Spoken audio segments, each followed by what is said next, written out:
Para sa 35th year anniversary ng Hajime no Ippo, isang colored panel ang ginawa ni George Morikawa at ang mga kataga ng mga boksingero kung bakit sila nakikipaglaban.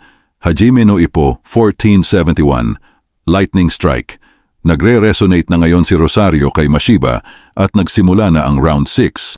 Bumato ng counterhook ang champion, body blow naman sa challenger. Ngunit unang tumama ang challenger at namilipit ang mukha ng champion sa sakit. Magkahawak kamay pa rin si Ippo at Kumi sa likod.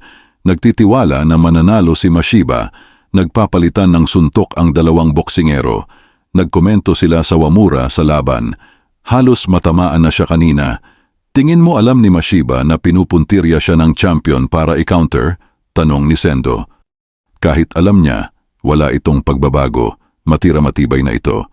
Yun lang ang kaya niyang gawin sa ngayon. Kapag ikaw ay naipit sa isang high-pace exchange, imbis na mag-isip, napipilitan ka na lang mag-adjust sa laban. Gawin mo itong tsansa sa turnaround, wika ni Ippo, palitan ng maiinit na suntok sa gitna ng ring. Sino ang mananaig? Hiyawan ng mga manonood dahil sa ganda ng laban. Malapit na, konting-konti na lang. Tatama din ako, wika ni Rosario.